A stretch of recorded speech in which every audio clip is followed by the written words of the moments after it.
मेरे previous lecture में हम लोगों ने सर्वाइवरशिप ग्राफ को देखा था। अभी जो टॉपिक चल रहा हमारा वो है पॉपुलेशन इकोलॉजी का तीसरा लेक्चर है। सर्वाइवरशिप ग्राफ को कंटिन्यू करते हुए हम लोग पॉपुलेशन के कैरेक्टरिस्टिक्स फीचर्स को देखेंगे, कुछ न्यूमेरिकल्स, कुछ ग्राफ, कुछ अरेंजमेंट। अब है एक टर्म आता है इसमें, इटैरोपैरस। इटैरोपैरस जो शब्द है, जो इसका उच्चारण है, इसका क्या मतलब होता है? एनिमल्स में से इटैरोपैरस कहा जाता है, प्लांट्स में से पॉलीकार्पी कहा जाता है। पॉलीकार्पी ये प्लांट्स में कहा जाता है। अर्थात दोनों जगह पर इसका उच्चारण जो है हम लोग देख लिए। इसके अंदर में ये ए पॉइंट हमारा है, इसके अंदर में टाइप 1 सर्वाइवरशिप कर्व जो है उसकी स्टडी की जाती है। मतलब ये organisms likely to breed several times मतलब कि बहुत सारे बच्चे का जन्म उसके जीवन में हो। To breed several times during their life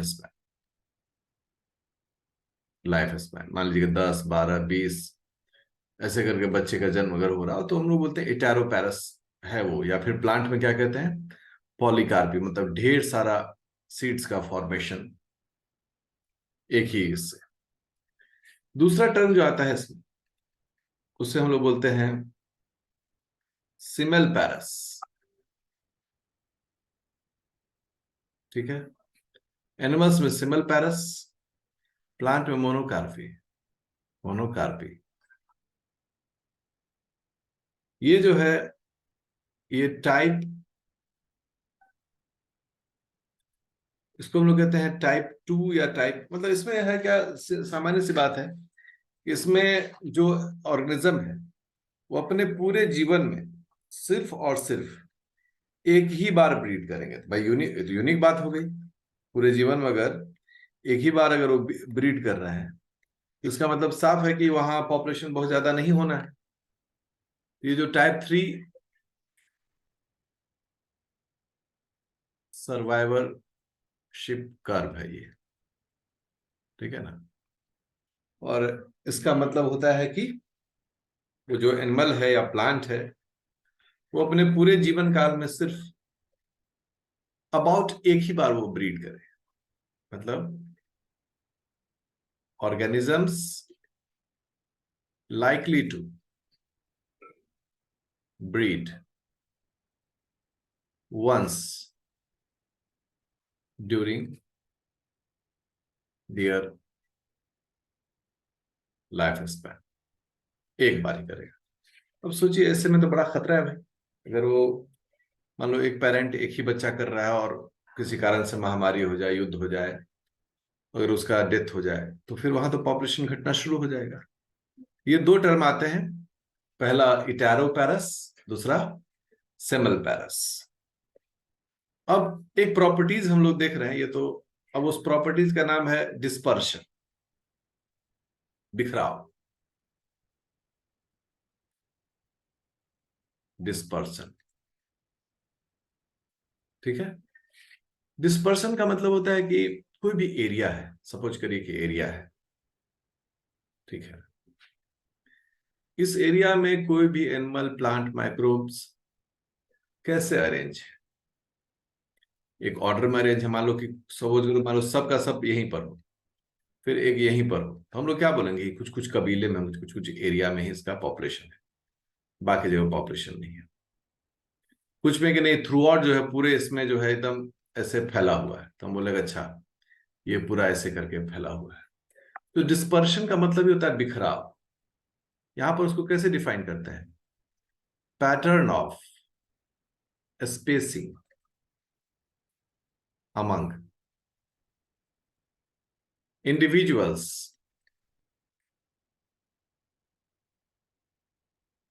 within a boundary,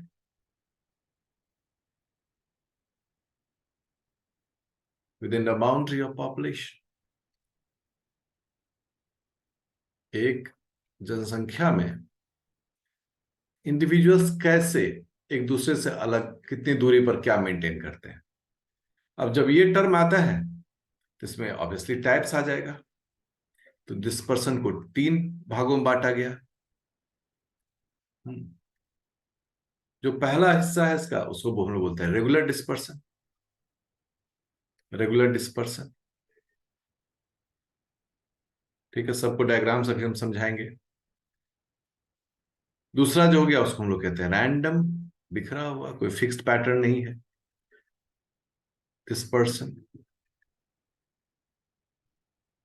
और तीसरा जो है वो कहता है क्लम्प्ड, क्लम्प मतलब कुछ कुछ गुच्छों में वो डिस्पर्सन हो। 3 प्रकार। अब जो सबसे पहला है इसमें वो है रेगुलर डिस्पर्सन, ठीक है, रेगुलर डिस्पर्सन। आप लोग मेरे साथ सभी लिखें, अपना कलम चलाते रहें। रेगुलर डिस्पर्सन की जब हम बात करते हैं तो रेगुलर का मतलब ये होता है इक्वल इंटरवल हो, एक जैसा ही बंटवारा हो। मान लो हम एक डायग्राम से अगर कहें 1 2 3 4, सोचिए किसी एरिया में अगर इस प्रकार से बिखराव हो एनिमल्स का, इसमें गौर करेंगे कि इन दोनों के बीच की दूरी उतनी ही है जितनी कि इन दोनों के बीच की है। इसका मतलब यह है इक्वल, एक एक समान बंटवारा।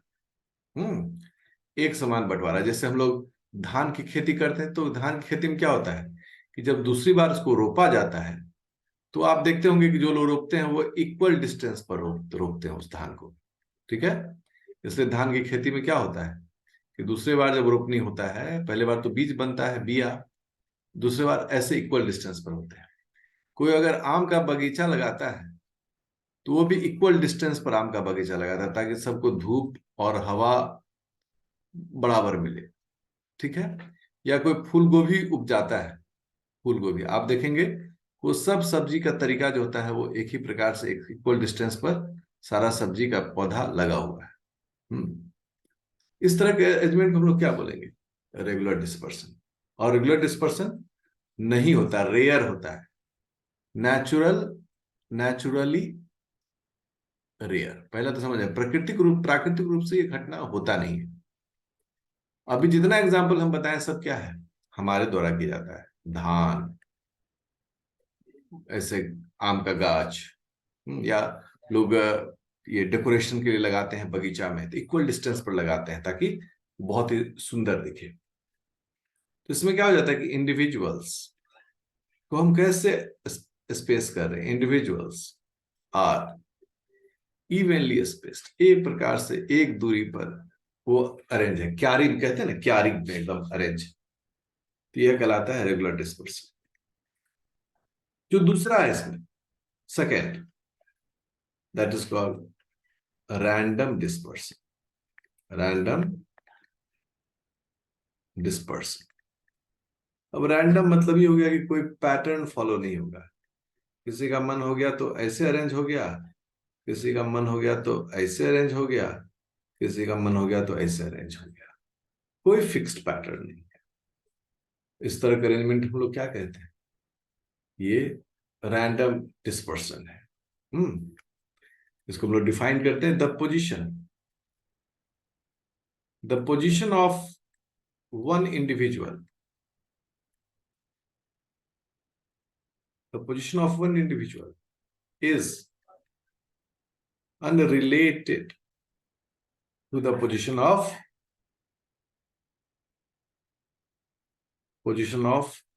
other individual। मतलब इसमें कोई दो जीवों के बीच जो है ना, किसी तरह का एक सामंजस्य नहीं है। नॉर्मली ये सब भी जो होता है ना बहुत कम ही दिखता है, कम दिखता है, ठीक है। लेकिन तीसरा जो है सामान्यतः ये ज्यादा दिखता है और उसको हम लोग कहते हैं क्लम्प्ड डिस्पर्सन। क्लम्प्ड डिस्पर्सन जो है ये कॉमन दिखता है, ये कॉमन है, ये सामान्य रूप से हमें दिखता है। इसमें क्या है कि मान लो कि जैसे हम लोग कैसे बोलते हैं कि टोला है, एक एनिमल अपना एक टोला बना लिया, उस टोली में रह रहा है। फिर एक पूरब का साइड का टोला हो गया, एक पश्चिम साइड का टोला हो गया, एक फलाना, एक राजीव नगर कॉलोनी हो गया, तो एक करबला चौक हो गया, तो एक मिशन पार्क हो गया। तो सब अपने अपने एक ऐसे क्लम्प करके बनाते हैं। तो उसमें क्या हम उसको कहते हैं कि individual aggregate aggregate into groups, into groups of varying size,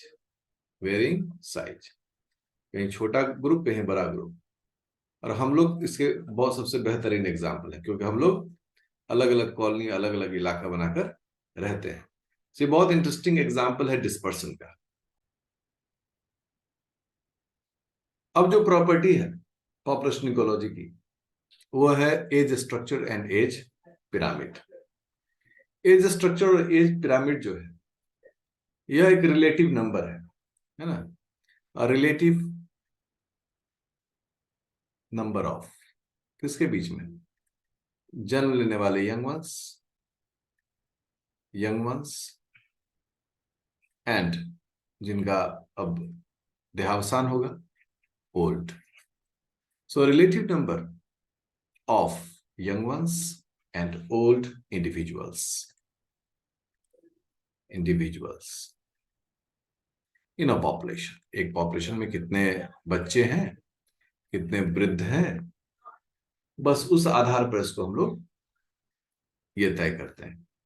इसमें जो की फैक्टर है, की इन्फ्लुएंसिंग फैक्टर जो इससे अफेक्ट करता है, ठीक है, की इन्फ्लुएंसिंग फैक्टर जो उसको अफेक्ट करता है, कौन कौन से हो सकते हैं की इन्फ्लुएंसिंग फैक्टर ऐसे?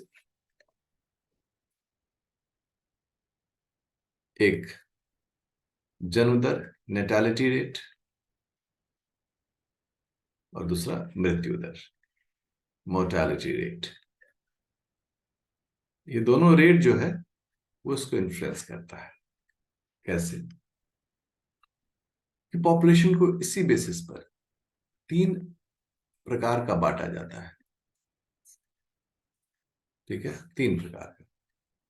एक प्री रिप्रोडक्टिव। रिप्रोडक्टिव यहां पर टर्म क्यों यूज किया जा रहा है, कई बार ऐसा विद्यार्थी सोचते हैं। मान लो अगर हम लोग ह्यूमन का एग्जाम्पल लें, ह्यूमन के एग्जाम्पल में हम लोग मानते हैं कि 13 से लेकर फीमेल में लगभग 50 तक ये रिप्रोडक्टिव फेज होता है, रिप्रोडक्टिव फीमेल होती है। मेल में यही डेटा बढ़ जाता है, 65 अगर हम एक एवरेज रखें, कभी कभी उससे भी ज्यादा होता है, तो रिप्रोडक्टिव मेल होते हैं। तो इससे पहले जो 13 से पहले है, मतलब 0 to 13 प्री रिप्रोडक्टिव, और 50 से मान लो कि 80 तक जा रहा है तो पोस्ट रिप्रोडक्टिव कहेंगे। तो प्री रिप्रोडक्टिव, सेकेंड हो गया रिप्रोडक्टिव पॉपुलेशन, और तीसरा हो गया post reproductive population, reproductive population. तो वैसे जो यंग वंस हैं, जो अभी ब्रीड नहीं कर सकते हैं बच्चे, वो सब यहां आ जाएंगे। जो एडल्ट हैं, जो ब्रीड कर सकते हैं, वो रिप्रोडक्टिव आ जाएंगे। और जो ओल्ड एज्ड है, एल्डरली, वो सब इसके अंदर में आ जाएंगे। तो ये हो गया। अब इसी को रिप्रेजेंट करने के लिए एज पिरामिड जो है ग्राफ है, एज पिरामिड। एज पिरामिड क्या है? Graphical representation, graphical representation. किस चीज का graphical representation? Of age structure in a population. एक पॉपुलेशन में कैसे हम लोग एज स्ट्रक्चर को बता रहे हैं, ठीक है भाई। अब तीन प्रकार के हम लोग इसमें एज स्ट्रक्चर एज पिरामिड देखते हैं। पहला पहला हम लोग देखते हैं, that is called pyramid shift. Pyramid shaped, कैसा दिखता है ये? जैसा पिरामिड होता है, इस तरह का। जब भी अरेंजमेंट होता है तो आप सब याद रखें, सबसे पहले प्री रिप्रोडक्टिव, फिर रिप्रोडक्टिव, और फिर पोस्ट रिप्रोडक्टिव। सबसे ऊपर ओल्ड एज वाले लोग होते हैं। अब ये सोचो कि आपका क्या हो गया, प्री रिप्रोडक्टिव हो गया और ये पोस्ट रिप्रोडक्टिव। तो इसमें क्या है कि बच्चे बहुत ज्यादा है। इसका मतलब है ये सोसाइटी जो है वो काफी, मतलब एकदम धुआंधार है। एक्सपैंडिंग पॉपुलेशन है भाई, इंडिया एक्सपैंडिंग पॉपुलेशन। अगर हम बोले एक्सपैंडिंग पॉपुलेशन, क्या है ये? भारत धुआंधार बढ़ा रहे हैं हम लोग, क्योंकि हम लोग तो। दूसरा, सेकंड जो है, सेकंड हो गया थोड़े से ऐसा, जो फैमिली प्लानिंग जहां पर हुआ, कुछ लोगों में समझदारी आई। इसको बोलते हैं बेल शेप्ड। यहाँ जो एज पिरामिड है वो कैसा है? बेल शेप्ड है। बेल शेप्ड कैसा हो गया? घंटी के जैसे।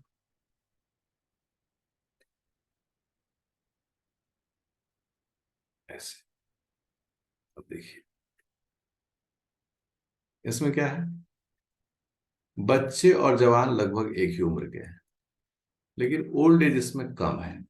ठीक है, ये भी ग्रोइंग पॉपुलेशन, लेकिन ये फैमिली प्लानिंग करके इसको मैनेज किया गया है कि भाई जितने हम दो, हमारे दो। ठीक है, ओल्ड एज तो ओल्ड एज ही है, उस पर तो कंट्रोल नहीं है। तो इस तरह के पॉपुलेशन को हम लोग बोलते हैं स्टेबल पॉपुलेशन। जो भारत में फैमिली प्लानिंग के लिए इतना हो हल्ला हुआ, जो फेल हो गया, इसी कारण तो। लेकिन चाइना ने इसको बहुत अच्छे तरीके से कंडक्ट किया। और एक पॉपुलेशन जो होता है जिसको हम लोग टाइप 3 कह रहे हैं, है ना, अगर उनका हम लोग देखें टाइप 3 में, ये है अर्न शिफ्ट। अर्न शिफ्ट, जैसे कि देखो कैसे दिखता है ये।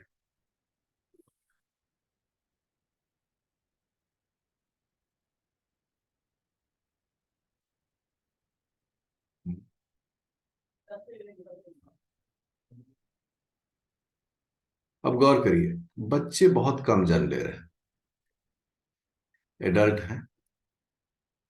ठीक है, एडल्ट है। ओल्ड एज भी अब कम है यहाँ पर, मतलब सबसे ज्यादा जो इसमें रिप्रोडक्टिव वाले हैं, लेकिन बच्चे कम जन्म ले रहे हैं। इसका मतलब है कि ये बहुत समृद्ध हो गया है। इन लोगों को अब बच्चा और परिवार और फैमिली का कोई महत्व समझ में नहीं आ रहा है। ये लोग पिज्जा बर्गर और मतलब यही शूशा में ही, ये मतलब इनको जिंदगी लग रहा है कि उसी में है।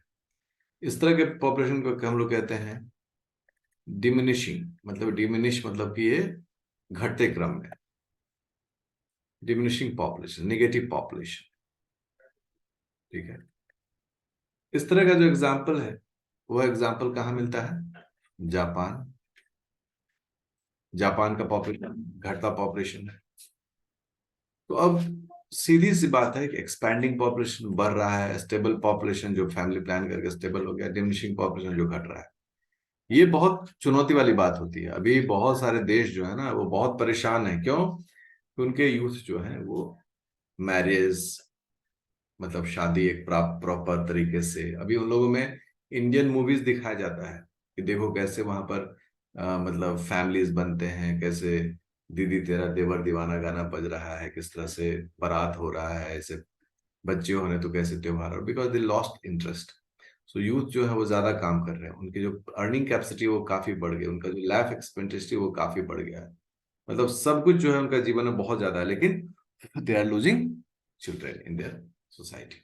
सो ये जो होता है इसको हम लोग एज स्ट्रक्चर है, एज पिरामिड कहते हैं।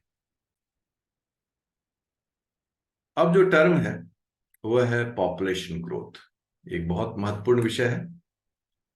इसमें न्यूमेरिकल्स भी आते हैं, ग्राफ भी आता है, और ये आसानी से समझ में भी आता है। पॉपुलेशन के बारे में सबसे पहले ये चीज देखना है, जो मैं भी ये भी कहता हूं, कि पॉपुलेशन कांस्टेंट या वेरिएबल, कांस्टेंट और चेंजिंग। अगर इन दोनों ऑप्शन में हमें पूछे तो हम लोग हमेशा टिक लगाएंगे चेंजिंग को, कांस्टेंट को हम लोग काटेंगे। इसका मतलब population is always changing, population is changing entity. जनसंख्या कभी भी फिक्स्ड नहीं हो सकता है, जनसंख्या में हमेशा बदलाव होता है। चेंजिंग, तो चेंजिंग किसके, इसका फंक्शन क्या है? Time and place. समय और जगह के आधार पर जनसंख्या बदलता रहता है, कहीं घट जाएगा, कहीं बढ़ जाएगा। कौन से फैक्टर्स हैं जो इस चेंजिंग पॉपुलेशन को अफेक्ट करते हैं? Factors determine the changing population. पहला, ऑब्वियस है, जन्म होना चाहिए। दूसरा, डेथ होना चाहिए, मतलब नैटेलिटी मोर्टेलिटी रेट। तीसरा तीसरा हो गया बाहर से अंदर आने वाला, मतलब दूसरे देश से लोग आ गए, इमाइग्रेशन, बाहर से अंदर, बांग्लादेश से इंडिया। चौथा, यहां से जो लोग चले गए अमेरिका यूरोप में बसने के लिए, दैट इज कॉल्ड इमाइग्रेशन। अगर आप देखें कि जन्म और मृत्यु तो उस जगह से जुड़ा हुआ है, नेटिव आदमी हुआ, वहीं जन्म लिया, वहीं रहा, अपना खाया पिया, फिर एक दिन ईश्वर के पास चला गया। बाहर से लोग आ रहे हैं और कुछ लोग बाहर से भी जा रहे हैं। आप लोग देखते होंगे बहुत सारे परिवार में लोग हैं जो कि दूसरे देशों में जाकर बस बस गए with the permission of the government, और बहुत सारे लोग हैं जो हमारे देश में भी आके घुस जा रहे हैं विद द परमिशन और विदाउट परमिशन। सो किसी भी सिस्टम के लिए ये बहुत महत्वपूर्ण है। अब मान लो कि हम एक ऐसी व्यवस्था बनाए, एकदम कॉमन सोच की बात है, हमने एकदम कड़ा रूल किया, है ना, कड़ा नियम। क्या नियम कर दिया? ना कोई बाहर से अंदर आ सकता है, नो, और जो यहां से भी कोई बाहर नहीं जा सकता है। ना अंदर आना अलाउड है, ना बाहर जाना अलाउड है। तो यहां पर दो ही फैक्टर इन्फ्लुएंस करते हैं। एक, बर्थ, जिसे हम लोग बी से इंडिकेट कर रहे हैं, बी स्टैंड्स फॉर बर्थ। और दूसरा, डेथ, मतलब कि वो एकदम एरिया फिक्स हो गया है, द सैक्रेड प्लेस। भारत में से बहुत सारे जगह है जहां के लोग ना बाहर जा सकते हैं ना अंदर आ सकते हैं, वो सैक्रेड कहलाते हैं, वो एकदम पवित्र जगह है ना। सिक्किम में भी इस तरह के जहां पर ट्राइब्स हैं जो ना बाहर जाते हैं ना लोग वहां से अंदर आते हैं, तो फिक्स्ड एक पॉपुलेशन में उनका काम हो रहा है। और सामान्य जो नियम है उसमें क्या है कि नहीं भाई, ऐसा थोड़े होगा, जिसको मन होगा बाहर भी जाएगा, जिसको मन होगा अंदर भी जाएगा। नॉर्मल जो तरीका है उसमें क्या है? तो उसमें क्या है कि बाहर से भी अंदर लोग आएंगे, तो इमाइग्रेंट, इस जगह से भी लोग बाहर जाके बस जाएंगे, इमाइग्रेंट। यहां पर भी बर्थ है, यहां पर भी डेथ है। ये चारों फैक्टर इन्फ्लुएंस करेंगे। तो हमेशा रखेंगे जिस सिस्टम में वहीं रहना है, वहीं जीना मरना है, उसे हम लोग बोलते हैं क्लोज्ड पॉपुलेशन है। ये जो है क्लोज्ड पॉपुलेशन है। और जहां ये चारों नियम चलता है उसे हम लोग कहते हैं ओपन पॉपुलेशन। भाई ऐसे करके ओपन पॉपुलेशन। हर साल जो है ना, बिजनेस मैगजीन छापता है। क्या छापता है भाई? कि देखिए, इस बार भारत से 2 लाख लोग जो है विदेशों में जाके बस गए, और बाहर से भी 3 लाख लोग या 1 लाख लोग जो है ऑफिशियली भारत में आकर बस गए। तो इस प्रकार से एक डेटा जो है वो सरकारी डेटा वो मूव करता है, और वो मूव करने से ये पता चलता है कि हाँ भाई, सो ये कैसे काम होगा। तो साइंस इसी सब चीजों को लेकर पॉपुलेशन इकोलॉजी को डिस्कस करता है। पॉपुलेशन ग्रोथ की जब तक बात होती है, इसके अंदर में सामान्यतः हम लोग 2 प्रकार के ग्रोथ पढ़ते हैं। हम लोग जो भी पढ़ रहे हैं पॉपुलेशन का, वो सब ओपन पढ़ रहे हैं, क्लोज के बारे में हम लोग नहीं पढ़ रहे हैं। एक जो होता है वो होता है एक्सपोनेंशियल ग्रोथ। एक्सपोनेंशियल ग्रोथ, ये आप सब लोग जानते होंगे, मैं सिर्फ इसको एक बार अच्छे से डिस्कस कर दूंगा। और दूसरा जो होता है वो होता है सिग्मोइड, सिग्मोइड ग्रोथ। ठीक है। एक्सपोनेंशियल ग्रोथ कहाँ होता है? मेला, भीड़ एक्सेट्रा में। और सिग्मोइड ग्रोथ क्या होता है? ये नॉर्मल ग्रोथ है, नॉर्मल प्रक्रिया है। दोनों के पीछे क्या लॉजिक है, दोनों कैसे मैनेज और मेंटेन होते हैं, इन दोनों को के लिए मैथमेटिकल फॉर्मूला क्या होता है, इन दोनों का ग्राफिकल रिप्रेजेंटेशन क्या होता है, और दोनों का एप्लीकेशन कैसे होता है, ये हम लोग नेक्स्ट लेक्चर में देखेंगे।